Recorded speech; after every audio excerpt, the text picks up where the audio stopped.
હાય, હું છું કૃતિ અને તમે સાંભળી રહ્યા છો રેડિયો LJ 90.8 FM. આજે આપણી સાથે સ્ટુડિયોમાં પ્રેઝન્ટ છે ડીજે પાર્થ. હલો પાર્થભાઈ. Hello everyone. હવે તમે મને જણાવો કે આ ફિલ્ડમાં આવવાનો વિચાર તમને ક્યાંથી આવ્યો અને તમારી આ જર્નીની શરૂઆત કેવી રીતે થઈ હતી? આ ફિલ્ડમાં મ્યુઝિક ટેન્થથી મને મ્યુઝિક લાઈક સ્કૂલ ટાઈમથી મને મ્યુઝિકનો શોખ હતો અને સ્કૂલમાં જેટલી પણ કોમ્પિટિશન થઈ લાઈક ત્યારે હાર્મોનિયમ સ્પર્ધા અને તબલા સ્પર્ધા ને બધું થતું હતું, તો એમાં પાર્ટિસિપેટ કર્યો અને ધીરે ધીરે મ્યુઝિક ફિલ્ડમાં લાઈક ગુજરાત લેવલ ઉપર કે અમદાવાદ લેવલ ઉપર એ લોકોની કોમ્પિટિશનમાં ક્યાંક સેકન્ડ રેન્ક થર્ડ રેન્ક આવતો હતો. ત્યારે એવું થયું કે મ્યુઝિક છે તો મ્યુઝિકને આપણે ફોલો કરીએ, સ્ટડી તો થતું રહેશે જોડે જોડે.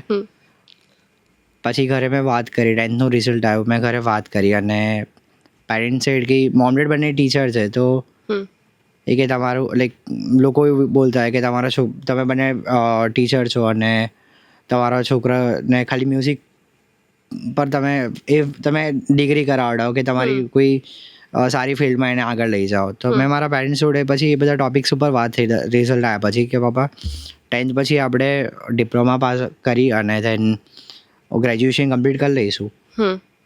તો પેરેન્ટ્સ કે લોકો શું, મેં તો પપ્પા લોકો જે વિચારે પણ આપણે આપણી રીતના ફોલો કરવું જોઈએ કે લોકો ગમે તે કહેતા હોય કે તમારો છોકરો કેમનો આગળ વધશે કે તમે બંને ટીચર છો તો એને સારું એજ્યુકેશન આપો.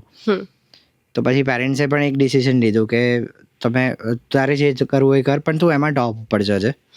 તો ત્યારથી પેરેન્ટ્સનો સપોર્ટ મળવાનો ચાલુ થયો અને પેરેન્ટ્સે સપોર્ટ કર્યો ઇનિશિયલ સ્ટેજ ઉપર. તો પેરેન્ટ્સે કે તું તારું કમ્પ્લીટ કરી લે સ્ટડી, જોડે જોડે તને જે શોખ છે તું એ પણ ફોલો કર.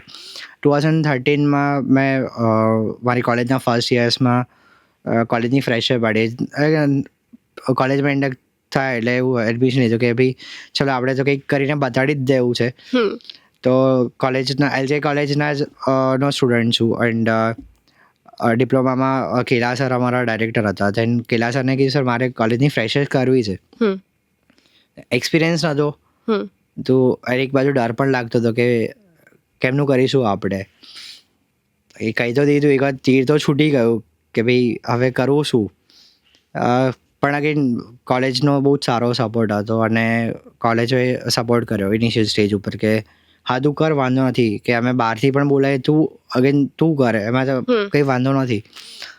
મારી ફર્સ્ટ ગીક LJ કોલેજની મારી ફર્સ્ટ ફ્રેશર ઇવેન્ટ હતી અને ત્યારે 400-500નું ક્રાઉડ હતું.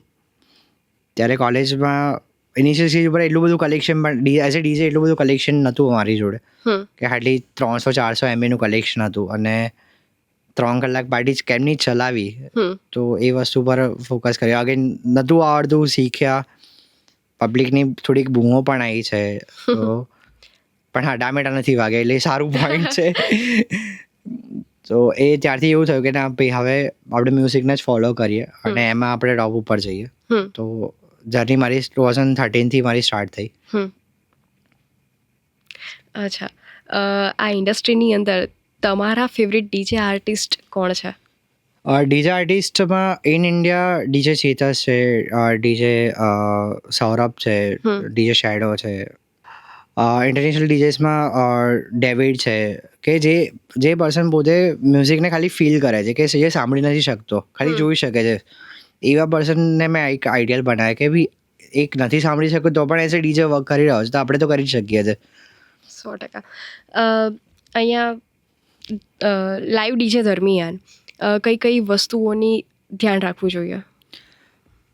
લાઈવ ડીજે દરમિયાન એવું છે કે કોલેજ ઇવેન્ટ્સ હોય તો કોલેજ ઇવેન્ટ્સમાં સ્ટુડન્ટ્સ અને ફેકલ્ટીસને ખોટું ના લાગે એનું ધ્યાન રાખવું જોઈતું હોય છે. કોર્પોરેટ ઇવેન્ટ્સ છે તો કોર્પોરેટ્સમાં પણ એક અમુક એ લોકોની પોલિસી હોય છે કે અમારે આટલા ચૂઝી સોંગ જ જોઈએ છે કે આ સોંગ્સ પ્લે કરવા છે અને તમારે આટલી જ વસ્તુ કરવાની છે. ઘણી બધી જગ્યાએ એવું પણ ઇસ્યુ આવે કે જ્યાં અમુક જગ્યાએ લાઇસન્સ પણ લાગતા હોય છે કે ત્યાં તમારા ઓન સોંગ પ્લે કરવા પડતા હોય છે. તો આગળ ક્લાયન્ટ એવું કે ના અમારે તો આ જ સોંગની ડિમાન્ડ છે તો એ અમારે કોઈક દિવસ ફૂલફિલ કરવી પડતી હોય છે.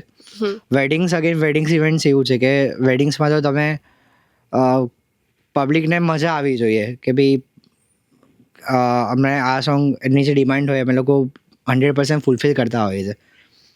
અચ્છા, તમારી લાઈફમાં તમે તમારા પેશનને કેટલું મહત્ત્વ આપો છો? ફેશન 100% હું મારું એને કન્વર્ટ કરી જ નાખ્યું છે ફેશન બિઝનેસમાં કન્વર્ટ કર્યો છે. અને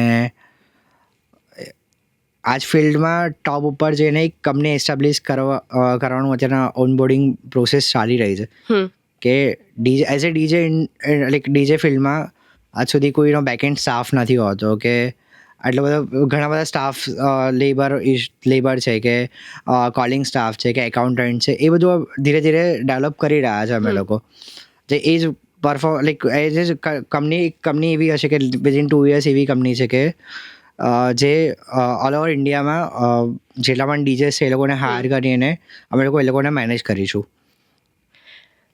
લાઈવ પરફોર્મન્સ દરમિયાન ક્રાઉડને પ્રોપર એનર્જી લાવવા માટે કોઈ ખાસ એવી ટેકનિક એવું છે કે આપણે ગુજરાતમાં રહીએ છીએ, હા, તો કોઈ પણ ફંક્શન હોય, ચાહે 31 ડિસેમ્બર હોય યા ફ્રેન્ડશિપ ડે પાર્ટી હોય કે વેલેન્ટાઇન પાર્ટી હોય, હા, પબ્લિકને ગરબા તો જોઈએ જ. એટલે એમાં જ્યારે બૂસ્ટઅપ આપો ને ત્યારે પબ્લિક કે હા ભાઈ તમે ગમે તે સોંગ વગાડો, ચાહે તમે તમિલ સોંગ વગાડો કે કોઈ પણ બોલિવૂડ સોંગ કે રેટ્રો સોંગ કોઈ પણ તમે પ્લે કરો, પબ્લિકને પછી જ મજા આવે. પણ એક વખત ગરબા તો જોઈએ કમ્પલસરી જોઈએ.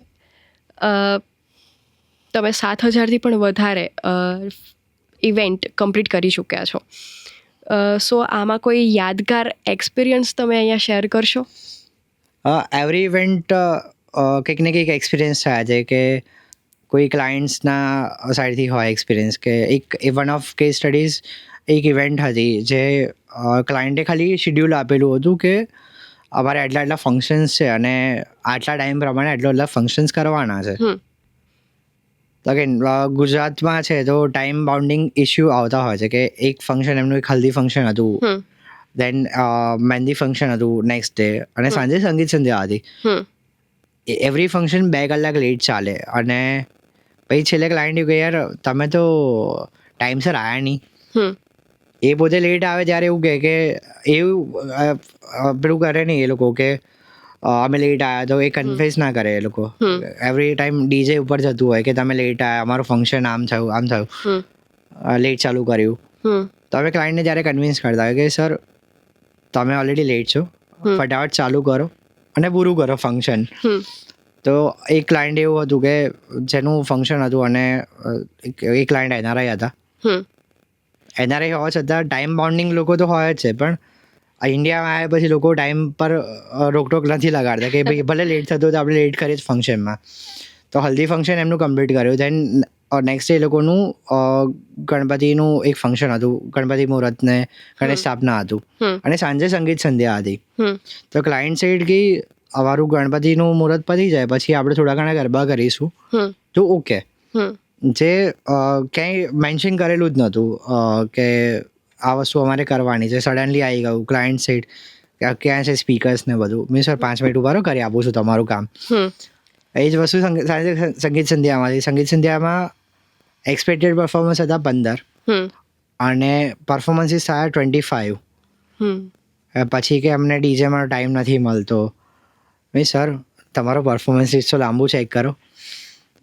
એમ કરીને ક્લાયન્ટ જોડે લાઈક એ જ પાર્ટી અમે લોકોએ 2-3 કલાક એક્સ્ટ્રા એક્સટેન્ડ કરી કે ભાઈ ચલો વાંધો નથી, અને ડેસ્ટિનેશન વેડિંગ હતા. તો એ ક્લાયન્ટ છે, અને પછી ક્લાયન્ટ ખુશ થઈ ગયા કે ક્લાયન્ટ છે કે એમને બહુ જ મજા આવી, કે અમારો એકદમ યુનિક એક્સપિરિયન્સ હતો. એક આ એક કેસ સ્ટડી. અને ક્લાયન્ટ્સ હજી પણ કોઈને પણ એમના ઇન્ડિયામાં કોઈ પણ ફંક્શન હોય ને તો 100% રેકમેન્ડ કરે છે કે તમારે કરાવવું તો આની જોડે જ ફંક્શન કરાવો, બીજા કોઈ ડીજે જોડે ના જતા તમે. તમને બધી રીતના રેટ ને બધી રીતના વ્યવસ્થિત કરી આપશે. હવે કહીએ ને કે બધી જ ફિલ્ડની અંદર અત્યારે કોમ્પિટિશન વધી રહી છે, સો આ બાબતે તમારું શું કહેવું છે? ઇન એન્ટરટેનમેન્ટ ઇન્ડસ્ટ્રી એવરી 4 રસ્તા પર એક ડીજે આર્ટિસ્ટ છે, યા કોઈ એન્કર છે, કોઈ ઇવેન્ટ મેનેજર્સ છે. તો લોકોને એવું છે કે લેપટોપ આવડી ગયું એટલે કે અમે લોકો ડીજે બની ગયા. લાઈક આટલા વર્ષના એક્સપિરિયન્સ પછી એવું થાય છે કે આપણે કંઈક સારું આવશું, આપણે ક્વોન્ટિટી પર નથી જવું, આપણે ક્વોલિટી સર્વિસ પર જવું છે. અને રેટ્સ તમે થોડાક હાઈ હોય છે કારણ કે ઇક્વિપમેન્ટ્સની પરચેસિંગ ગણો કે સ્પીકર પરચેસિંગ આવે કે લેપટોપનું મેન્ટેનન્સ ને બધું કન્સિડર કરીએ તો અમે એ પ્રમાણે રેટ્સ થોડોક હાઈ લેતા હોય છે અને ક્લાયન્ટ એવું પણ કહે છે તમે તો બહુ મોંઘા છો. કોઈ લાઈવ પરફોર્મન્સ દરમિયાન કોઈ ટેકનિકલ ઇશ્યુ આવી જાય છે તો તમે એને કેવી રીતે હેન્ડલ કરો છો? તો ક્લાયન્ટ ઓલવેઝ પેનિક થઈ જતા હોય છે કે અમારું ફંક્શન તમે બગાડી દો છો અને જ્યારે અમે લોકો કહેતા હોય કે ક્લાયન્ટને કે સર તમે શાંતિ રાખો, એક ઇવેન્ટ ચાલુ થવાના કલાક પહેલાં પણ કંઈક ટેકનિકલ ગ્લિચ આવતો હોય છે કે લેપટોપમાં સોફ્ટવેર અપડેટ્સમાં જતું રહેતું હોય યા ડીજે કન્સોલ છે તો ડીજે કન્સોલમાં કંઈક ને કંઈક પેનડ્રાઈવ સપોર્ટ ના કરતી હોય કે કોઈ સીડી સપોર્ટ ના કરતી હોય ત્યારે અને ઓલવેઝ કે જે પણ જગ્યા પર એમનું ફંક્શન હોય ને ત્યાં પાવર સપ્લાયના ઇસ્યુ આવતા હોય ક્લાયન્ટ ત્યારે એન્ડ મોમેન્ટ પર આવશે અને કહેશે કે તમે તો કશું કર્યું જ નહીં અને ક્લાયન્ટને પછી અમે લોકો એવું કન્વિન્સ કરીએ સર ટેબલ્સ હમણાં આવ્યા કે આ વસ્તુ તમારા ડેકોરેટર્સ અહીંયા આ રીતના લેટ પ્રોવાઈડ કરી હા પછી એકદમ શાંત થઈ જાય અને ક્લાયન્ટ ત્યારે એવું કે ના ઓકે તમે તમારી રીતના હજી આપણી જોડે ટાઈમ છે અને તમે શાંતિથી મેનેજ કરો એ વસ્તુ. ઓલવેઝ ક્લાયન્ટ એવું જ કહેતા કે પહેલાં એને તો સીધું એવું થાય કે તમારી પર કોઈકનું ફ્રસ્ટ્રેશન તમારી પર નીકાળ દેતા હોય અને પછી હા ફંક્શન બધે કે બહુ જ મજા આવી. અહીંયા મોટા ભાગે લિસનર્સ સ્ટુડન્ટ છે તો તમે એમને શું ટિપ્સ આપશો? સ્ટુડન્ટ્સને ડીજે ઇન્ડસ્ટ્રીમાં યા કોઈ પણ ફિલ્ડમાં એન્ટરટેનમેન્ટની કોઈ પણ ફિલ્ડમાં કે એન્કરિંગ ફિલ્ડ છે યા તમે ઇન્ફ્લુએન્સર બનો છો કે ડીજેમાં આવો છો તો એ જોશો કે તમે સારા માર્ગે જજો. આમાં શોર્ટકટ રસ્તા પણ છે પણ એ શોર્ટકટ રસ્તા પર જવું નહીં, સારું અને ફેમિલીને ગમે એવું કામ તમે કરો તો એ વધારે તમારા પેરેન્ટ્સને પણ ખુશી મળશે અને તમને પોતાને પણ ખુશી મળશે. ચોક્કસથી. So thank you so much sir radio એલજેમાં આવવા માટે અને આટલી સરસ વાત કરવા માટે. Thank you radio LJ, thank you so much.